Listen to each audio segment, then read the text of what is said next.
pessoal, tudo bem com vocês? Meu nome é Maria Eduarda Barçanelli e esse canal é um canal proposto a fazer vídeos sobre várias matérias.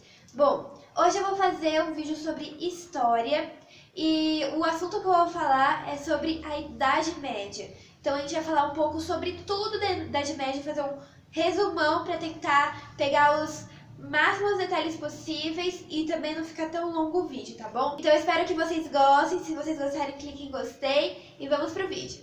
Tô aqui com o meu caderno, mas eu passei tudo que tá no caderno pro slide, então vocês vão acompanhar junto comigo, tá bom? Vamos ver. Então, gente, a Idade Média começou com o fim do Império Romano. Teve aquelas invasões bárbaras que todo mundo já sabe o que aconteceu. Naquela época em que Roma foi dividida, tinha duas capitais, né? Tinha Roma e Constantinopla. E aí, a primeira parte do império que caiu foi Roma e depois Constantinopla, certo? Por que caiu? Pelas invasões bárbaras que tiveram. Alguns bárbaros eram bárbaros, né? Que daí vem a palavra. Eles chegavam com violência, chegavam com imposição e acabaram ali derrotando o Império Romano, que foi em 476 depois de Cristo, tá? Bom, nós temos a Alta e a Baixa Idade Média. É dividido desse jeito porque a Alta aconteceu coisas boas e na Baixa começou a decair a política, a sociedade e tudo mais, tá bom? Então, o que aconteceu na Alta Idade Média? Houve as invasões bárbaras, né? Então, aqui foi do século 5 a 10, tá bom? Então, houve invasões bárbaras, teve a descentralização política. O que foi a descentralização política? Antes tinha um imperador, um rei, e que todo o poder estava centralizado nele. Aí houve a descentralização do poder, que foi dividido então o poder. Também teve a ruralização da sociedade, porque o que aconteceu? As invasões bárbaras, onde eles invadiram eram cidades, certo? Então, pela violência, pelo modo de tratar as pessoas começaram a ficar com medo. Então elas decidiram fugir para os campos, para a parte rural. Então a cidade foi deixada de lado, então foi todo mundo para a parte rural, para os campos. Então aconteceu a ruralização da sociedade, tá bom? Foi por causa disso, por causa da invasão dos bárbaros. Também teve a formação dos feudos, do feudalismo, que eu já vou explicar o que é uma coisa meio complexa, mas a gente vai entender já. E também teve a consolidação da igreja. A gente sabe que a Igreja Católica teve um grande papel aí na Idade Média, ela era muito poderosa. A igreja, ela controlava a vida das pessoas, o que elas faziam, o que elas não faziam, como acontecia as coisas. Então a gente vê que a Igreja Católica tinha uma grande influência naquela época. Então vamos começar do começo, né? Antes do Império Romano cair, estavam tendo invasões bárbaras, certo? Foi por isso que até o Império Romano caiu. O que aconteceu? Os romanos e os francos, que eram bárbaros, se juntaram numa aliança chamada Colonato. Essa aliança dizia que assim, eles iam se juntar os exércitos iam se juntar dos romanos e dos francos para expulsar os mongóis, que eram outros bárbaros da terra romana. Em troca, se eles ganhassem, os francos iam receber terra dos romanos. Então, o que aconteceu? Eles se juntaram, formaram um colonato, que era a aliança, e batalharam contra os mongóis, que eram outros bárbaros. E então eles venceram e os mongóis perderam. Então foi isso que aconteceu. Como tinha que ser pago o que eles combinaram, os romanos deram terras aos francos, que ficaram muito poderosos, sendo que até paralelo ao Império Romano tinha a dinastia dos próprios francos. Então tinha a dinastia dos romanos acontecendo e tinha a dinastia dos francos acontecendo também. Então eles ficaram muito poderosos, olha só. A primeira dinastia dos francos foi a dinastia Merovingia, e o seu primeiro rei foi o Moroveu. Para a gente entender melhor, é o seguinte: os romanos tinham o seu rei, o seu imperador, né? E eles ali cuidavam dos seus interesses. Como os francos tinham recebido as terras, agora eles tinham um espaço, eles levantaram a sua própria dinastia, o seu próprio rei. Então foi mais ou menos isso que aconteceu. Então olha só, o primeiro rei foi Moroveu. Moroveu, os reis dessa época, eles eram considerados até semideuses, deuses, porque eles eram reis que iam à frente das batalhas, eles batalhavam junto com os soldados, eles muitas vezes não tinham os membros, tinha deformidades por causa das guerras, então eles eram vistos assim, quem nunca viu um rei na vida, por exemplo, se alguém fosse uma camponesa, um camponês, e nunca tivesse visto o rei, né, o rei, nossa, eles iam imaginar que, nossa, seria a pessoa mais perfeita do mundo, sabe? Então era assim que os reis eram vistos. Então olha aqui na dinastia Morovingia. Moroveu de 447 a 458, união com os romanos contra os hunos e outros povos, né? Depois do Moroveu, que foi o rei da primeira dinastia, veio também Clovis. Clovis, vamos lembrar uma coisa muito importante, que eles não eram cristãos, tá bom? Eles tinham sua própria religião, tinham a sua própria, seus deuses, sabe? Tudo mais. Então, o que aconteceu? Depois de Moroveu, veio Clovis, que também foi um rei que batalhou, foi na frente da batalha. Eles não eram aqueles reis covardes, sabe? Então, se você for parar pra pensar, a gente podia definir a Idade Média em uma coisa só: guerra. Então, você sempre vai ouvir falar de guerra, sobre a Idade Média, você sempre vai falar sobre isso, tá bom? Então, eles faziam questão de, nas guerras, batalharem e vencerem também. O que aconteceu, então? Tem uma história até bem interessante sobre Clovis, que ele estava na batalha, e antes de ir pra batalha, a mulher dele, que estava se familiarizando com o cristianismo, disse pra ele que se ele estivesse perdendo a batalha, perdendo a guerra, que era para ele clamar por Jesus Cristo, que Jesus Cristo ia ajudá-lo. Então, Clovis estava ali no meio da batalha.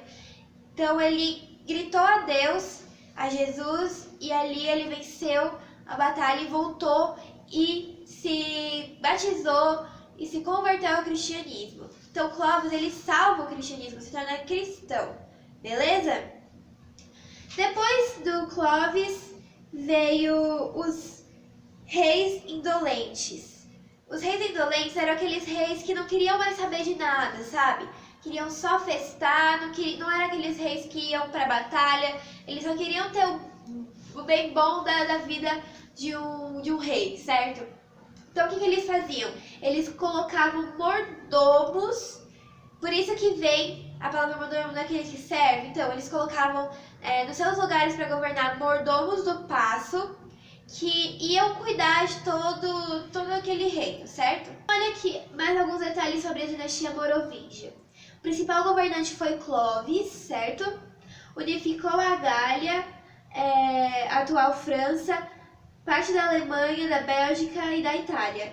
Cristão, apoiado pela igreja, fundou o Reino Franco, beleza? Aconteceu algo paralelo, mais pro lado oriente do mapa. Então, aconteceu então a formação do islamismo. Sabe quem é esse cara aqui? Maomé o próprio, entendeu? Ele fundou o islamismo. O que aconteceu? Maomé, ele era um guia, certo? Que levava as pessoas atravessando o deserto até a China, onde eles faziam comércio, sabe? E lá, como os povos do ocidente eram muito cristãos, né? Ele começou a ouvir as histórias que o pessoal contava, e ele começou a se encantar pela história de Jesus, começou a gostar muito, principalmente daquela parte em que o anjo Gabriel veio falar com Maria que ela teria um filho, que seria chamado Emanuel, Deus conosco, e toda aquela história. Então, Maomé, ele se encantou com essa história e vivia na caverna, porque ele era um guia, então ele vivia assim, né, indo de um lado para o outro. E ele disse que lá ele recebeu a visita do anjo Gabriel para poder escrever um novo livro. Então ali o anjo Gabriel falava para ele as coisas, ele decorava, descia até a cidade e lá ele pedia para um cunhado dele, um primo, não sei direito o que é, mas pedia para alguém escrever porque ele era analfabeto. E aí esse livro virou ao Corão, que foi as palavras de Gabriel, sabe? Então o islamismo aconteceu aí. O que aconteceu? Aconteceu muitas batalhas entre o islamismo e o cristianismo, porque eles diziam assim, olha, nós somos descendentes de Ismael, que é filho de Abraão, certo? E Isaac também é filho de Abraão. Então nós temos os mesmos direitos, nós queremos as mesmas coisas. Então a gente vai batalhar para isso. Então aconteceu várias guerras e hoje até mesmo hoje acontece. A gente consegue ver. Então, gente, foi aí que começou a vir o islamismo, começou a acontecer o islamismo, fundar o islamismo e ali convertendo as pessoas. Então, quem se converte à religião islâmica vira um islã, né? E agora, quem se converte, que é africano ao islamismo, se chama mouros, tá bom? Mouros, beleza? O último rei da dinastia Merovingia foi Carlos Martel, que lutou na Batalha de Poitiers, que durou 7 dias. Então ele foi o último rei da dinastia Merovingia, que foi Carlos Martel. Com a morte de Carlos Martel, que findou a dinastia Merovingia, a disputa entre o poder do rei entre os irmãos, né, entre os príncipes, formou uma nova dinastia, que foi a dinastia Carolíngia, que o primeiro imperador foi Carlos Martel. E o que aconteceu? Carlos Martel é uma peça muito importante para esse quebra-cabeça inteiro, tá bom? O que acontece? Carlos Martel, ele unificou toda aquela região ali, a França, conhecida França hoje, a Alemanha, e ali ele unificou todo aquele espaço, sabe? Eu vou mostrar aqui no mapa, olha, para vocês conseguirem entender. Ele unificou todo esse espaço aqui, ó. O que acontecia então com essa unificação? Cada povo teria o seu costume, teria a sua religião, eles só seriam governados por uma única pessoa, que seria Carlos Magno, tá? Carlos Magno. Então, o que aconteceu? Carlos Magno, então, unificou toda aquela parte, eles teriam os mesmos... Não, eles teriam religiões diferentes, eles teriam costumes diferentes, só que seriam governados pela mesma pessoa, que era Carlos Magno. O que foi chamado isso, então? Isso foi chamado de primeiro Reich. O que aconteceu? Carlos Magno fez o primeiro Reich, Napoleão fez o segundo Reich e Hitler fez o terceiro Reich. O que aconteceu, então? O que é Reich, né? O que é isso? É a unificação. Então, Carlos Magno unificou toda aquela região, que se tornou, então, agora, porque teve conquistas de outros lugares, uma unificação, então se tornou um império. E o nome do império era Sacro Império Romano Germânico. Eram essas 4 palavrinhas que formou o primeiro império, o primeiro Reich, tá bom? Sacro Império Romano Germânico, beleza? O que aconteceu, então? Com a morte de Carlos Magno, o império dele foi dividido em 3 partes. Por quê? Ele teve 3 filhos. Lotário, Carlos Calvo e Luís o Piedoso. Ele teve esses 3 filhos.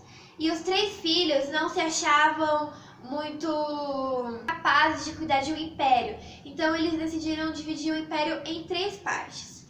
O Ocidente ficou com Carlos Calvo, o Oriente ficou com Luís o Piedoso e a parte ali central ficou com Lotário.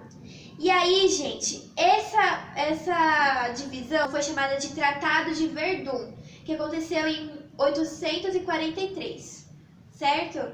E aí que começou tudo, gente. Começou aí o sistema feudal. Por quê? Como assim? A gente fica parando pra pensar, como assim 3 reis? O que eu vou chamar de rei? Mas como é que vai ser? Então, o que aconteceu?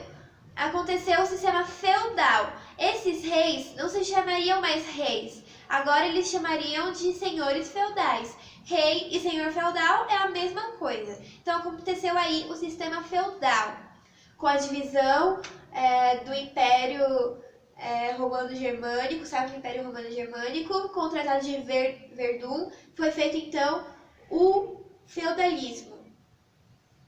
Algumas características do sistema feudal. A economia é de subsistência, o poder descentralizado, a sociedade estamental e o teocentrismo.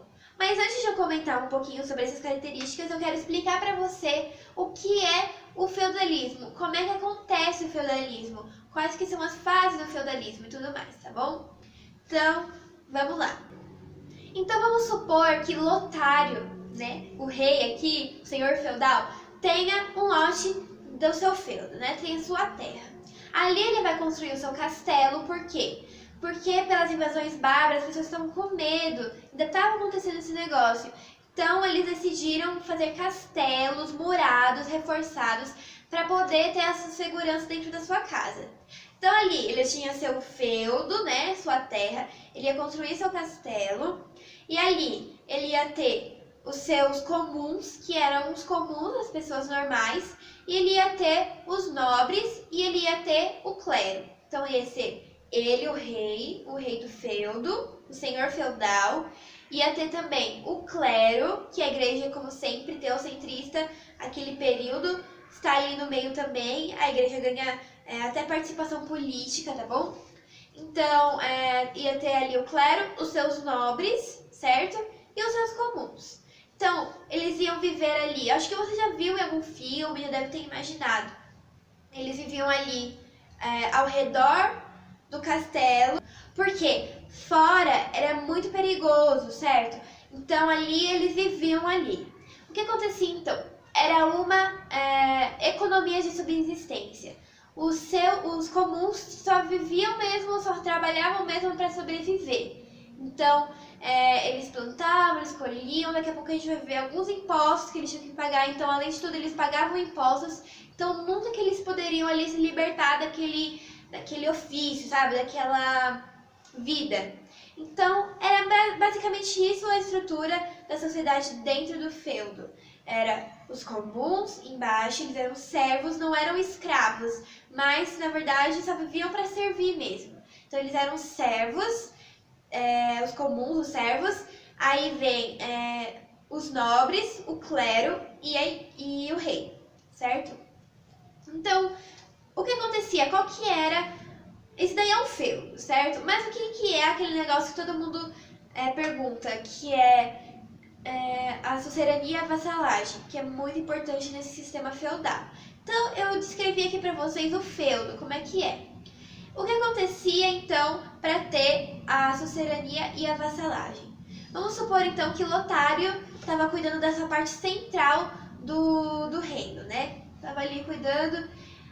O pedaço de espaço dele que ele estava começou a encher de gente, pessoas estavam até passando fome porque não tinham de plantar, não tinha comida suficiente para pessoas, e ali ele estava passando por um perrengue. Então ele pegou um nobre, pediu para esse nobre e deu para ele outra parte de terra para ele ficar ali cuidando, e pediu para que ele cuidasse daquela terra. Então, Lotário, que era o dono das terras, entregou para um nobre. Vamos supor que o nome desse nobre seja Gregório, certo? Então, o Lotário, que era o dono das terras, entregou para um nobre, o Gregório, uma terra, e ali ele poderia fazer as suas leis, suas regras. Então, ele levou alguns comuns, Gregório levou alguns comuns, levou alguns nobres com ele, e ali fez o seu feudo, com as suas regras, com a seu modo de viver, seus impostos. Então, ali eles viviam. E aí, o que acontece então? Esse sistema, né, é chamado de suzerania e vassalagem.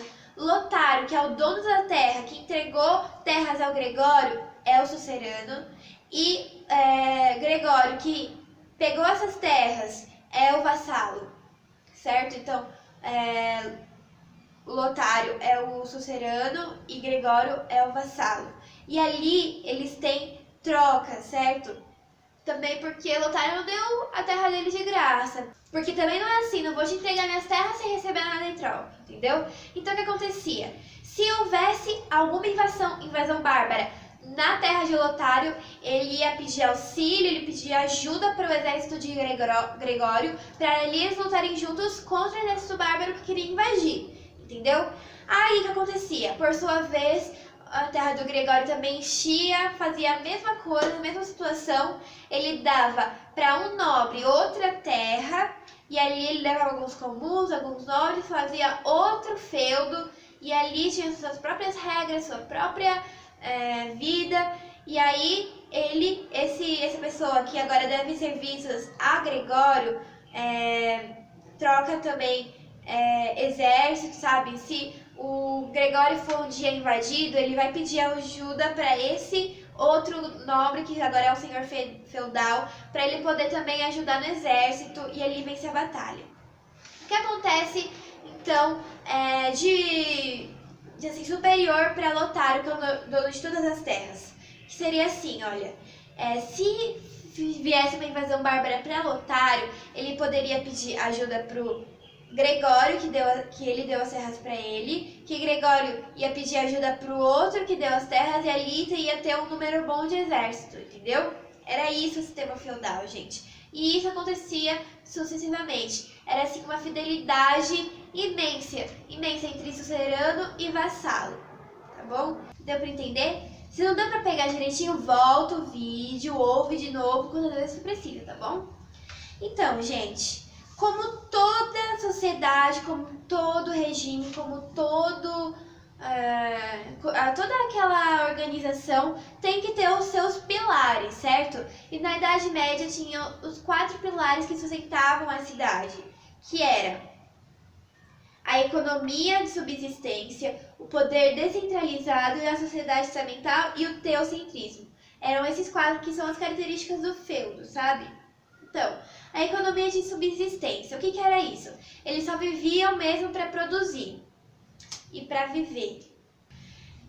O poder descentralizado. Então, a gente tinha o poder do imperador, né, que era Carlos Magno, foi descentralizado ainda mais com os feudos. Então, era o senhor feudal, o clero e a nobreza, com poder descentralizado, esses 3 poderes. A sociedade estamental significa que eu nasci camponesa, eu nunca vou poder morrer nobre, certo? Por mais que eu ganhe dinheiro, por mais que eu fique rica, que era alguma coisa assim bem impossível, eu nunca vou ter aquele status de nobre, eu sempre vou ser uma camponesa. É a mesma coisa com o nobre. O nobre pode falir porque ele não sabe administrar as terras, ele pode falir, pode acabar com o feudo dele, mas ele sempre vai ser nobre. Ele nunca vai cair de classe. Então não existia esse negócio de rico pode ser pobre e pobre pode ser rico. Era uma sociedade estamental. Era todas as classes bem divididas, bem separadas, tá bom? E o teocentrismo, Deus no centro, né?